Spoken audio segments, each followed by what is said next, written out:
What's going on, guys? In this video, we're going to be jumping into 5 things and 5 tips that I wish I knew when I first started trading.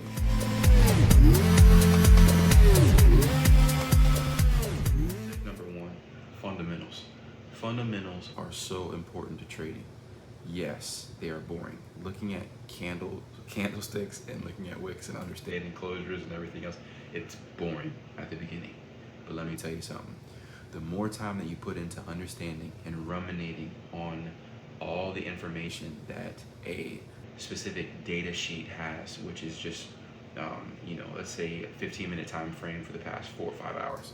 That is a sheet of data that you have, okay? And now within that sheet of data, you need to understand all the fundamentals of what's going into all of the data within that one sheet, so you have the very best probabilities of executing your trading thesis or your trading setup for that given day or that given week or whatever it is that you're trading. If you're a swing trader, a day trader, or you're an investor and you're looking at long-term investments, whatever it is, all of these things is understanding fundamentals. The better that you get at fundamentals, the better that you're going to get at trading, the more success that you're going to find in trading, for sure. And that's one thing that I wish I would have taken more time, a considerable amount more time at the very beginning of my journey, just to understand fundamentals and not try to throw money in trading and all. But I'll get to that later. But that's just tip number 1. Tip number 2, the importance of starting small and working your way up to larger position sizes. When I first started off, I was getting wrecked left and right just because I was throwing in $200, $300, $400 into these trades when I was a brand new trader. And I was like, okay, if I made 10% of 400, that's $40. I at least need to make 40, 50, but all the fruit will come. Don't focus on the low-hanging fruit. You have to start focusing on the high-hanging fruit, which is understanding and gaining knowledge, so that way you really know what it is that you're doing in trading. And starting small would have been such a good idea at the very beginning of my trading journey. If I would have just started with $5, $10, $15, $20 even, and working my way up. And if I did get into the hundreds, then dial it back and then go back to, starting from scratch and rebuilding that again. And I've done that since the beginning several times, just to challenge myself and to, build, practice. I mean, you will never become a master at anything if you don't practice it skillfully every single day, diligently and consistently, no matter what's going on in your life. So for me, starting small, only starting with 5, 10, 15, $20, or just even paper trading. You don't even need money at the very beginning. You can honestly paper trade. I did some paper trading like toward the middle of my trading journey thus far, and it's helped me night and day. But if you're impatient like I am and you like seeing numbers go up, I would definitely recommend starting with 5, 10, 15, $20, because you're actually making some money. And who cares if it's 50 cents? Who cares if it's 75 cents? They add up as well. And before you know it, you can take a $5 portfolio into a 15 to 20 to 30 to $40 portfolio.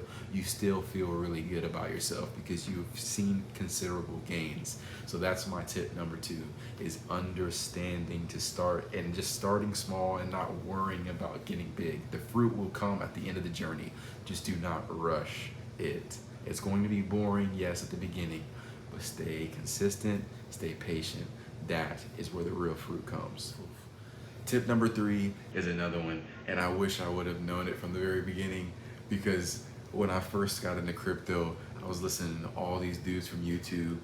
And mind you, now hindsight 2020, they're all shilling coins, okay? So I was getting caught up in the hype. It was kind of like the hype beast hype back in school with kids with the J's and the Yeezys and everything else, like the hype beast. So like the hype beast for me when I got into crypto was like like 3 or 4 different coins that I literally probably put in like $1,000 to $1,500 of my money, and it was gone. Mind you, I'm still a college student. I was a beginning college student at the time with very little net worth. So to put 50%, 30% of my entire net worth into stuff, it's just dumb and ignorant. I'm blessed to be able to say I had other investments at the time that compensated for my losses and doing something stupid like that and listening to other people, which then again at the same time, it really was my own ignorance. You know, at the very beginning, you kind of ignorant to everything because you haven't had skin in the game long enough to understand the market conditions. You know, at the very beginning, for me, you know, I got blessed and I got into Doge, and Doge went from like 2 cents to 10 cents, so I 5x there, and then VET was scooping up VET like crazy, and VET ended up going on like a 10x run and was able to make money there, and then Luna got money there too. So I was able to like capitalize on a lot of big moves in, you know, this most recent bull run. But at the same time too, if I would have just not listened to other people, even other traders, especially other traders, I would have saved myself a ton of money and a ton of beating myself up about it. I beat myself up about it for a long time just because, you know, like, you know better, but you don't know better because you still do it anyway. So that's number 3 for sure, is not listening to other traders or other YouTubers, and you following your own trading setups, your own trading thesis, and your own if you following your own market sentiment. You know, there's a lot of stuff that goes into trading. There's a lot of certain little aspects and tidbits that can help you you know, formulate your view and your analysis of the market that given day, week, month, whatever it is. So for us, it's so important to make sure all the data that we're getting is analyzed by us, for us, and through us, not from other people. So that way we are actually connected with the data in a way that we need to be, especially as if we want to be successful traders. So that's one thing I would definitely do. And this leads me into tip number 4. I'm actually not going to cut this one. I'm just going to slide straight through. Tip number 4 is easy, is journaling. I wish I would have taken up journaling much sooner in my trading journey. If I would have started within the first month or two and I was able to chart all of my trades at the very beginning, I would have realized there were so many gray areas that I was continuing to, you know, repeat over and over and over and over again. And those mistakes, you know, cost me money, cost me time, cost me, you know, heartache and pain. Because, you know, at the very beginning, when you're on your dream, like when you're on your dream pathway, there's always going to be setbacks. And that's something that I wish I would have known too, is just, you know, it's what, you know, my business partner always talks about. It's, you know, after intention always comes disruption. And when I first started I had an intent, I had a purpose, I had my why, I had all these things, but the disruption came and took me up like a whirlwind. And that, having a trading journal at the very beginning would have helped me lock in more to what it is that I was trying to accomplish at the end.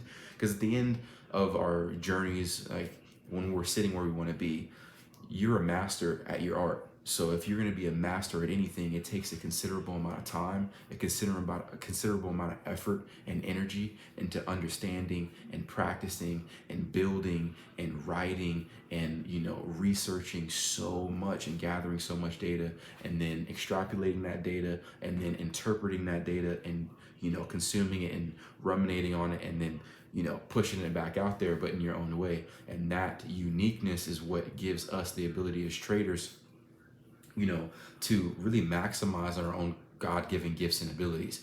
I know my trading style is completely different from my best friend's, and his trading style is different from other people's. And every single person I've ever talked to or seen, they all say the same thing when trading. If you want to be a successful trader, don't follow anybody else, just stay true to you. And you can follow you if you have a journal with you, because you are the only person that you're competing against is yourself, and you're one-upping yourself constantly instead of trying to one-up other people. Because I promise you, if you're leveling up by yourself, it's much easier for you to attain that level of success in the future if you just focus on yourself and compete with yourself instead of other people. And actually, I'm just going to go in and jump in number 5 too. So these last 3, boom, boom, boom, boom, just nailed them. Okay, so tip number 5, and this is the one I'm going to close with, and it's by far the most important thing. I actually have my writing journal here, and I don't know if it's going to be flipped, but that one right there. Take a break, okay? You need a mental reset day, week. A month is a little long. I wouldn't take a month. Maybe a week though. A week out of the charts. if you had a really good win streak, let's say you're on sorry, my chair is squeaking. Let's say you're on a 10 win streak. That's awesome. Ruminate on that and continue to keep trying, right? And continue to keep trying to build that. Maybe you get a 20 or 30 win streak. It's great. That's great. At some point though, just appreciate your success, ruminate on your success, and appreciate that moment that you're in. Because before you know it, you're gonna be in a storm, and it's gonna be raining, and then you're gonna be raining L's. Every trader goes through that. So it's like one of my favorite quotes is that when you're in a good moment, appreciate and ruminate on that good moment. But when you're in a bad moment, appreciate and ruminate on that because.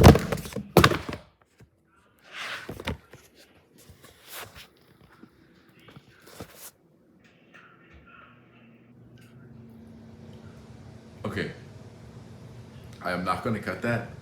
It's a 7-minute video. I'm keeping this in. Hey, technical difficulties, guys. This is the very beginning of the journey, so it's gonna be, hit or miss sometimes. But hey, going back to what it is that I was saying. Okay, it's the importance of taking a break is so important because you get that mental alleviation. You get that mental alleviation from everything it is that you're dealing with the charts. You're not getting too caught up into the hype of either L's or getting too caught up in the hype of successes. Because really at the end of the day, if you're on a losing streak, eventually it's going to break and you're going to be on a winning streak again. And when you're on a winning streak, the same thing is going to basically happen again, vice versa. That loss streak is going to come too. So just appreciate and ruminate on the goods and the bads, and just realize with intention always comes disruption. So even when you're in the middle of a winning season or a losing season, those moments do not last forever. And regardless if you're on a win streak or regardless if you're on a losing streak, remember to take a break and take a step back, get your eyes away from the charts and reset, refocus, and reanalyze what it is that you're trying to do. So I hope this video was helpful for you guys. I hope these tips were actually something that you guys were able to apply to and understand. And if you guys have been trading for a while and understand and been in my shoes several times, then please leave a comment down below. I'd love to hear some of you guys' stories. But yeah, I appreciate you guys watching the video. Like, comment, subscribe, and I'll see you guys in the next one. Peace.